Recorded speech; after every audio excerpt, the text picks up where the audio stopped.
इस वीडियो में हम बात करेंगे जावास्क्रिप्ट फंक्शन के बारे में।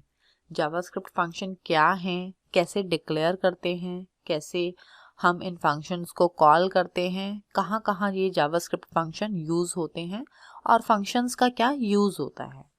तो चलिए शुरू करते हैं। सबसे पहले हम देखते हैं कि फंक्शन क्या है, फंक्शन किसे कहते हैं। तो फंक्शन मैं कहूँगी फंक्शन उस कोड को कहते हैं जो कि एक पर्टिकुलर टास्क को परफॉर्म करता है। फॉर एग्जाम्पल मैं कहूँ कि मुझे एक मैसेज डिस्प्ले कराना है जो बहुत सारी जगह पे कराना है। फॉर एग्जाम्पल मुझे जब मैं यूज़र लॉगिन करेगा तो मुझे एक मैसेज डिस्प्ले कराना है, जब यूज़र लॉग आउट करेगा तो मुझे एक मैसेज डिस्प्ले कराना है, और जब यूज़र ने कुछ ऑर्डर कंफर्म किया है तो भी मुझे एक मैसेज डिस्प्ले कराना है। तो यहाँ पर आप देख रहे हैं मेरा जो मेन काम है वो है मैसेज डिस्प्ले कराने का। तो इंस्टेड ऑफ अगर मैं मैसेज डिस्प्ले कराने का कोड हर जगह लिखूं, उसकी बजाय क्यों ना मैं एक फंक्शन बना लूं जो मैसेज डिस्प्ले कराए और मैसेज जो है वो मैं उसमें पास कर दूं। तो इसीलिए ये जो फंक्शन है, तो बेसिकली ये फंक्शन अलाउ करता है हमें कि हम कोड को लिखें बिना किसी रेपिटेशन के, मतलब हम सेम कोड को बिना रिपीट किए हम एक से ज़्यादा बार यूज़ कर सकते हैं। इसीलिए इसे कहते हैं a piece of code that perform a specific task. मतलब कोड वो कोड जो एक पर्टिकुलर टास्क परफॉर्म करता है और हम उस कोड को एक से ज़्यादा जगह पर यूज़ कर सकते हैं। तो बेसिकली जो फंक्शंस हैं वो हमारे प्रोग्राम के बिल्डिंग ब्लॉक्स होते हैं, क्योंकि हम छोटे छोटे फंक्शंस बना के एक बड़ा प्रोग्राम बनाते हैं। इससे हमें फ्लेक्सिबिलिटी मिलती है, और मैं तो कहती हूँ मेरे हिसाब से ये जो है ये कोड ऑन डिमांड होता है। क्यों कोड ऑन डिमांड क्यों होता है? क्योंकि बेसिकली ये मेरे को ऐसा कोड डिफाइन करने के लिए अलाउ करता है जो कि मैं जब चाहूँ तब एग्जीक्यूट कर सकती हूँ। तो फंक्शन जब हम डिफाइन करते हैं तो वो उस वक्त एग्जीक्यूट नहीं करता। फंक्शन जो एग्जीक्यूट करता है जब हम फंक्शन को कॉल करते हैं। तो फंक्शन को डिफाइन कैसे किया जाता है? तो फंक्शन को डिफाइन करने के लिए हमारा एक कीवर्ड होता है फंक्शन, यानी कि हम एक कीवर्ड यूज करते हैं फंक्शन लिखते हैं हम, और उसके बाद हम देते हैं फंक्शन का नाम। जो फंक्शन का नाम होता है, यहाँ पर जो फंक्शन नेम है, इसको हम ऐसा कोई नाम देते हैं जिससे नाम से ही हमें पता चले कि ये फंक्शन क्या करने वाला है, ताकि थोड़ा क्लियरिटी हो सके कि ओके, फंक्शन के नाम को देख के समझ आ सके कि ओके, लाइक डिस्प्ले मैसेज और शो मैसेज और ऐड अ नंबर और प्रोडक्ट अ नंबर। क्योंकि हम अगर नाम कुछ भी दे देंगे तो फिर बाद में हमें ही, क्योंकि फंक्शन बहुत सारे होते हैं तो क्लियर करना मुश्किल हो जाएगा। तो रीडेबल बनाने के लिए, अंडरस्टैंडेबल बनाने के लिए हमें फंक्शन का नाम हमेशा ध्यान से देना चाहिए। और फंक्शन का नाम हम कुछ भी दे सकते हैं, इसके लिए कोई ऐसा नहीं है कि पर्टिकुलर देना है या कुछ है, पर ये जो फंक्शन कीवर्ड है ये हमेशा होना चाहिए। इससे हमें पता चलता है कि ये फंक्शन है। फंक्शन का नाम दिया हमने, और उसके बाद पैरामीटर्स। अब पैरामीटर्स क्या हैं? पैरामीटर जो है वो है इनपुट ऑफ द फंक्शन। तो बेसिकली पैरामीटर्स को हम कहते हैं input of the function. Parameter की मदद से हम फंक्शन में इनपुट प्रोवाइड कर सकते हैं। बेसिकली ये जो इनपुट आते हैं फंक्शन में, ये पैरामीटर की तरफ से जाते हैं। तो हम ये पैरामीटर 0 भी हो सकते हैं, 1 भी हो सकते हैं, और बहुत सारे भी हो सकते हैं। बेसिकली जो पैरामीटर है ये हम विद इन पैरेंथेसिस, अगर 0 पैरामीटर है तो हम सिंपल पैरेंथेसिस दे देंगे, अगर एक इनपुट है तो हम एक इनपुट देंगे, और एक से ज़्यादा इनपुट है तो हम कॉमा डाल के कितने भी इनपुट हम दे सकते हैं फंक्शन के एज एन इनपुट। इसको कहते हैं हम पैरामीटर और फंक्शन आर्ग्यूमेंट। और उसके बाद ये जो करली ब्रेसेस है, करली ब्रेसेस से लेकर और करली ब्रेसेस तक, इस करली ब्रेसेस से लेकर इस करली ब्रेसेस तक हमारा आता है फंक्शन बॉडी। फंक्शन बॉडी में हम वो सारे स्टेटमेंट्स लिखते हैं जो कि हमें परफॉर्म करनी है। फॉर एग्जाम्पल अगर मैं कहूँ कि मुझे 2 नंबर ऐड करने का फंक्शन लिखना है, तो मैं कैसे लिखूंगी? मैं लिखूंगी, यहाँ पर मैंने कहा एक फंक्शन कीवर्ड होता है, तो मैंने एक फंक्शन कीवर्ड लिखा, और मैंने फिर फंक्शन का नाम दिया विच इज़ ऐड, और यहाँ पे पैरामीटर मैं इनपुट दूंगी। मुझे 2 नंबर ऐड करने के लिए 2 नंबर चाहिए, तो मैंने दिया नंबर 1 कॉमा नंबर 2, और इसके बाद मैंने करली ब्रेसेस शुरू किया, मतलब मेरे फंक्शन की बॉडी शुरू हो गई। और यहाँ पर मैंने अपना जो भी मेरे को स्टेटमेंट करनी है, for example let result is equal to number 1 प्लस नंबर 2, एंड उसके बाद मैं कर सकती हूँ अलर्ट रिजल्ट। जो भी मुझे इस फंक्शन में कराना है, ऐड कराना है, प्रोडक्ट कराना है, मैसेज शो कराना है, वो मैं इस बॉडी में लिखकर और मैं एट द एंड करली ब्रेसेस को क्लोज कर दूंगी। इट मीन्स मेरे फंक्शन की बॉडी जो है वो, मेरा फंक्शन जो है वो कंप्लीट है। तो इस तरीके से मैं फंक्शन को डिफाइन करती हूँ। तो इंटरेस्टिंग बात ये है कि जब मैं फंक्शन को डिफाइन करती हूँ तो ये उसी वक्त एग्जीक्यूट नहीं होता। जब जावास्क्रिप्ट इंजन स्क्रिप्ट को एग्जीक्यूट कर रहा होता है, कंपाइल कर रहा होता है, तो जब वो फंक्शन को देखता है तो वो काइंड ऑफ मेमोरी में स्टोर कर लेता है, कहीं पर सेव कर लेता है कि ओके ये फंक्शन है, ऐड फंक्शन है जो कि 2 पैरामीटर ले रहा है, नंबर 1 एंड नंबर 2।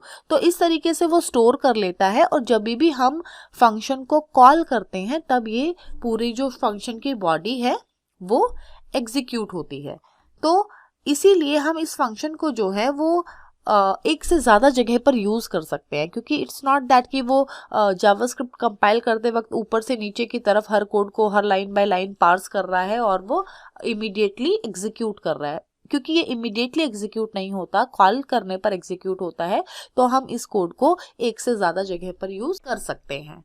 अब क्योंकि फंक्शन हमने डिफाइन कर दिया, अब फंक्शन को कॉल कैसे किया जाए, कैसे कॉल करते हैं, तो उसके लिए हमें देखना है कि how to we call a function. Function call करने के लिए हम फंक्शन का नाम लिखते हैं और उसके इनपुट्स देते हैं। फॉर एग्जाम्पल हमारे ऐड फंक्शन में 2 इनपुट थे, 2 नंबर हमें चाहिए थे, तो मैंने नाम लिखा और 2 नंबर लिखे। अब जब भी ये ऐड और ये मैं कॉल करूंगी फंक्शन को, तो व्हाट इट डज, ये वहां पर फंक्शन में जाएगा और फंक्शन की बॉडी को एग्जीक्यूट करेगा और रिजल्ट आपको वो अलर्ट में रिजल्ट शो कर देगा, या फिर वो रिटर्न भी करता है। रिटर्न कीवर्ड के बारे में हम नेक्स्ट फ्यूचर लेक्चर में पढ़ेंगे। पहले हम अभी सिंपल फंक्शन के बारे में देखते हैं कि ये जब हमने फंक्शन यहाँ पर डिफाइन किया था तो एग्जीक्यूट नहीं हुआ है, पर जब हम यहाँ पर कॉल कर रहे हैं तो यहाँ पर फंक्शन एग्जीक्यूट होता है और फंक्शन की बॉडी पूरी एग्जीक्यूट होती है और हमें रिजल्ट मिलता है। सो इस तरीके से हम फंक्शन कॉल करते हैं, और आप देख रहे हैं इस तरीके से हर फंक्शन जो है इंडिपेंडेंटली एग्जीक्यूट करता है। मैं दोबारा से इस फंक्शन को कॉल कर सकती हूँ, मैं दोबारा से कह सकती हूँ कि मुझे अब फंक्शन 2 नंबर ऐड करने हैं, और वो जो ऐड है वो करना है अब मुझे नंबर 5 एंड 7। तो अब जब ये ऐड होगा तो it will give me a result of 12, क्योंकि यहाँ पर मैंने 2 नंबर को ऐड किया है और अलर्ट में मैंने रिजल्ट को शो करा है, जबकि यहाँ पे वो 5 दे रहा है। और आप देख रहे हो कि ये जब फंक्शन एग्जीक्यूट होगा तो इसका इस वाली कॉल से कोई लेना देना नहीं होगा। तो ये दोनों कॉल ही आपस में बिल्कुल भी डिपेंडेंट नहीं है और इंडिपेंडेंटली रन करेंगे, एग्जीक्यूट करेंगे। तो इस तरीके से हम फंक्शंस को बहुत ही आसानी से एक से ज़्यादा जगह एक ही प्रोग्राम में यूज़ कर सकते हैं विदाउट रिपीटिंग आवर कोड। ऐसा नहीं है कि मुझे 2 बार अगर ऐड करना था नंबर को तो मुझे 2 बार कोड लिखना पड़ा। कोड मैंने एक ही बार लिखा है, मैंने एक फंक्शन बना दिया है ऐड करने का, और उस फंक्शन को मैंने एक से ज़्यादा जगह पर कॉल किया है। So this is the main function, this is the main functionality of the function. So अब देखते हैं कि फंक्शन एडिटर पे काम कैसे करता है। तो यहाँ पर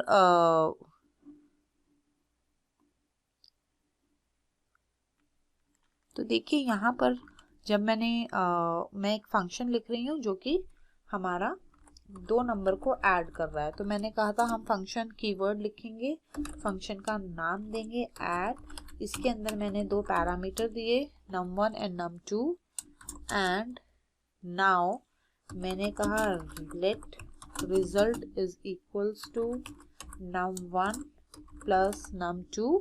ये बेसिकली हमारा रिजल्ट को स्टोर कर रहा है, दोनों को ऐड करके रिजल्ट वेरिएबल में उसका रिजल्ट स्टोर कर रहा है। और उसके बाद मैंने सिंपल कंसोल कराया रिजल्ट और सम इज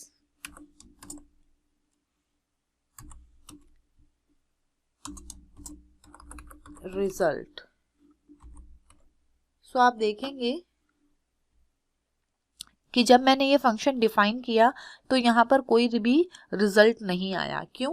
क्योंकि यहाँ पर स्क्रिप्ट ने इसको एग्जीक्यूट नहीं किया है, स्क्रिप्ट ने इसको कहीं पर जाके स्टोर कर लिया है। और जैसे ही मैं इस फंक्शन को कॉल करूँगी, जैसे ही मैंने इस फंक्शन का नाम लिखा और इसमें दो पैरामीटर दिए, तो ये मुझे रिजल्ट देगा। ये देखिए यहाँ पर ये बता रहा है सम इज 6।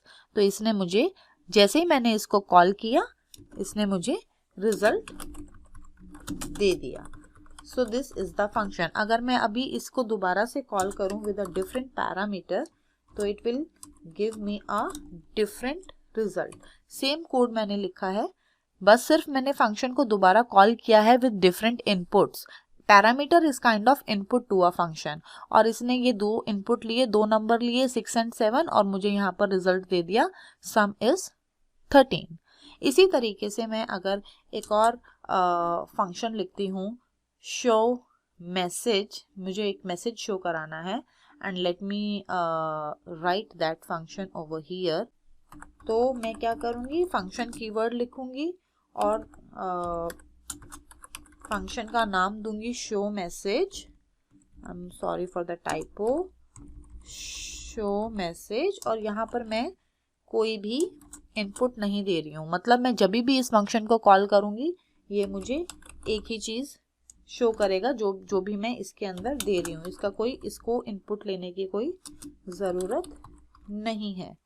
जब भी मैं मैसेज डिस्प्ले कराना चाहूँगी ये हमेशा डिस्प्ले करेगा हेलो एवरीवन। आप देख रहे हैं कि यहाँ पर ये कुछ भी आउटपुट नहीं दे रहा, क्योंकि यहाँ पर मैंने फंक्शन डिफाइन किया है, अभी कॉल नहीं किया है। पर अगर मैं इसको जैसे ही कॉल करूँगी वैसे ही आप देखेंगे यहाँ पर अलर्ट आ गया हेलो एवरीवन। तो ये जो अलर्ट है ये भी एक फंक्शन है जो कि ब्राउज़र ने, जावास्क्रिप्ट ने प्रोवाइड किया है विद इन द ब्राउज़र।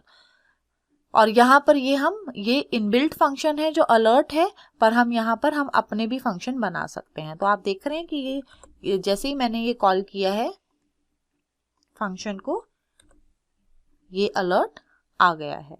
तो इस तरीके से हम फंक्शंस यूज़ करते हैं। फॉर एग्जाम्पल अब एक और अगर मैं फंक्शन की बात करूं कि मैंने यहाँ पर एक फंक्शन लिया है यही शो मैसेज, पर इसमें मैंने एक पैरामीटर दे दिया है, इनपुट दे दिया है। तो आप देखेंगे जैसे ही मैंने शो मैसेज कॉल किया, ये फंक्शन लिया है जिसमें मैंने यूजर नेम एक इनपुट दे दिया है और कंसोल कराया है वेलकम यूजर नेम। जो भी मैं यूजर नेम दूंगी वो आ जाएगा। तो यहाँ पर मैंने अगर यूजर नेम अमिताभ दिया है तो ये मुझे शो कर रहा है वेलकम अमिताभ। ठीक है। अब बेसिकली जावास्क्रिप्ट में फंक्शंस कहाँ यूज होते हैं, अगर मैं इसकी बात करूँ तो आप फंक्शंस को कहीं भी यूज कर सकते हैं। For example on click event पे अगर मैं कोई बटन क्लिक करूं तो मैसेज शो करे, अगर मैं लॉगिन का बटन क्लिक करूं तो वो कुछ प्रोसेस करे और फाइनली मेरे को एक मैसेज शो करे कि welcome you are successfully log in or maybe something is missing or something is incorrect। so वो जो मैसेज शो करना है, वो जो कैलकुलेटर में जब मैं प्लस का बटन दबाती हूँ तो वो जो दो इनपुट लेके मेरे को वो दो नंबर ऐड कर रहा है, तो फंक्शन में कहीं पर भी अटैच कर सकती हूँ। किसी भी इवेंट हैंडलर पर मैं मैनुअली भी कॉल कर सकती हूँ, जैसा कि मैंने अभी आपको करके दिखाया और अभी मैं आगे भी आपको करके दिखा रही हूँ विद इन HTML। तो यहाँ पे मैं HTML में क्या कर रही हूँ, मैंने एक बटन लिया है क्लिक मी और इस पर ऑन क्लिक करने पर मैं एक फंक्शन कॉल कर रही हूँ विच इज शो मैसेज, और इसके मैं इनपुट पर मैंने दिया है एक यूजर नेम जो है अमिताभ। तो और इसका जो आउटपुट आएगा वो मैं यहाँ इस पैराग्राफ में जो जिसकी आईडी डेमो है यहाँ पर शो कर रही हूँ। तो बेसिकली इसके लिए मैंने जो फंक्शन लिया है शो मैसेज, ये मैंने स्क्रिप्ट में लिखा है और इसमें मैंने कुछ नहीं दिया, बस एक यूज़र नेम लिया है। यूज़र नेम को वेलकम यूज़र नेम के साथ एक वेलकम मैसेज प्रिंट किया है, और यहाँ पर जो पैराग्राफ था मेरा डेमो जिसकी आईडी डेमो थी उसको फेच कर मैंने उसमें ये मैसेज को प्रिंट करा दिया है।